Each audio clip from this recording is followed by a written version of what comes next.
Hey there, welcome to the James Show. News Talk 820 WBAP, now on FM at 93.3. You know, I heard the story this morning on the WBAP morning show about the guy downtown. He was at some bar.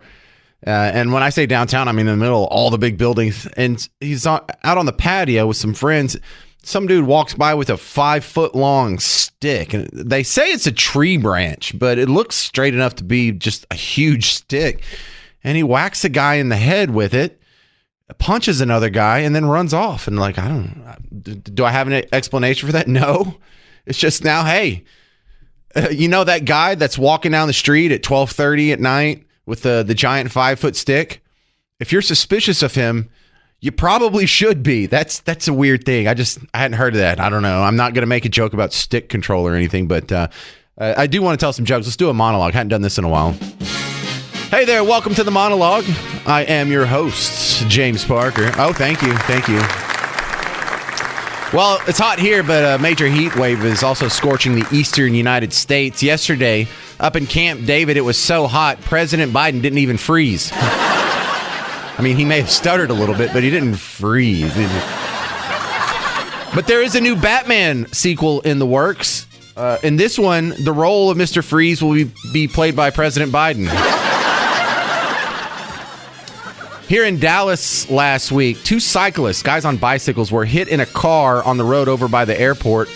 Not much is known about the driver, but he's been contacted by the Chiefs for a tryout. They need a backup for Rashee Rice. It was a contract dispute or something. And did you hear the one about the 2 Hooters? Yeah, 2 Hooters restaurants are closing in Arlington. That's not a joke. That's a literal story.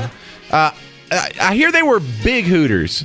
Not huge Hooters, but still a nice size.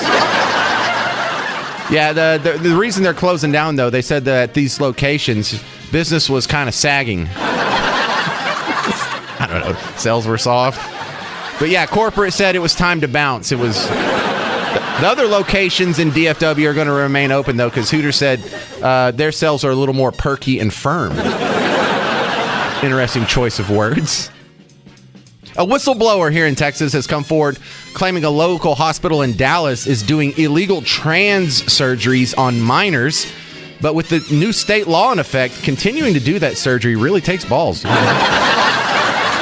And your Texas Attorney General, his office has already reviewed the evidence and told the hospital to cut it out. Oh, see what I did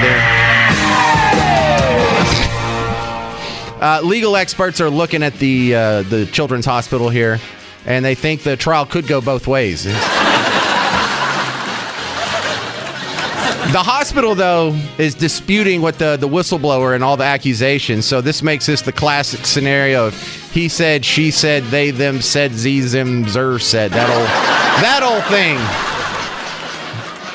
But yeah, the hospital, it looks like they may have been trying to hide a bunch of evidence of their surgeries, but looks like somebody dropped the ball.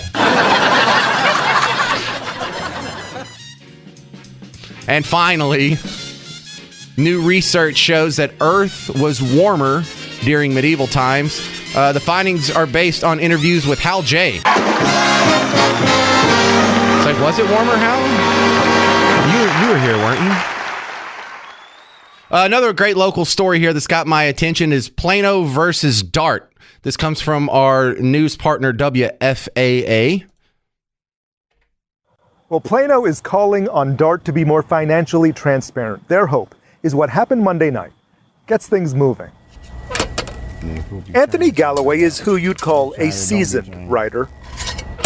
I take at least 6 days a week. Dart is how he gets back and forth from his home in Dallas to work in Plano. Plano is where they're asking Dart to be more upfront, asking, does the service match the cost? $115 million a year, I'm not sure we're getting that value out of it. Plano is the second largest contributor through taxes to Dart, behind Dallas. The council just supported a 1/4-cent reduction in how much Plano residents pay in sales and use taxes. Dart does and will give the city the service it pays for. The city is worried about the value. It's also worried about ridership. It is down. Anthony can tell you that. Dart had 69 million riders in 2019. Ridership then sharply dropped during the pandemic. By 2023, it had risen, but only to 48 million riders that year. DART is not a failure in recovering pre-pandemic ridership. It is a success. DART tells us the city of Plano does not have the authority to unilaterally reduce this tax rate exclusively for Plano, which they are aware. The DART board decides that. But DART also says any reduction would have devastating effects on the most vulnerable populations in all cities that rely on DART to access jobs, healthcare, education, and more. Plano says it's just the first push on the track to transparency and hope other member cities hop on board. Oh, that was a good pun. Oh, that's a good pun. Good report from WFAA. Just look, I know I think I'm in the minority on this one, but please, I don't mean this because I have a bad heart or hate in my heart. I just want to end all this stuff, all these dumb trains. Like, here's what we should do. We should pay nothing. We should pull up all the tracks in the program, sell the property that all these tracks are on back to the private sector, apologize, and vow never to waste your money like that again.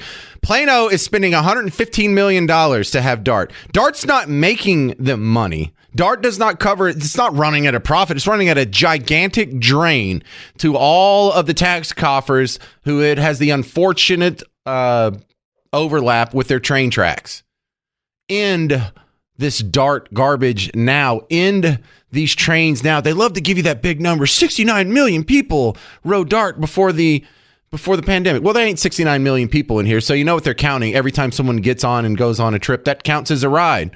So really, if you do this and you go to work, you 5 times a week for 52 weeks a year, you really have 200,000 people that ride DART. So we're Plano's spending 115 million people, and they're just getting a fraction of that ridership. Don't you think that's kind of a waste of money? Think about it like this, Plano. If we just took the money from the last 8 years that y'all have wasted on DART, you could have built the Cowboy Stadium. If you take it over the last 20 years, you could have built 2 Cowboy Stadium. You could have had the Cowboy Stadium and Globe Life Field. You could have stole the Rangers and the Cowboys for that amount of money. And they're not even paying the most. Think of what Dallas is paying. And if you're making the case that we should have DART, and DART is a success, you would be saying, well, remember how we told you ridership would be at this level? Well, it is at this level. It's above this level. Remember how we told you the revenue would be like X amount? Well, we've surpassed that goal. Remember how we told you, and then all the promises that were used to sell DART to you in the first place?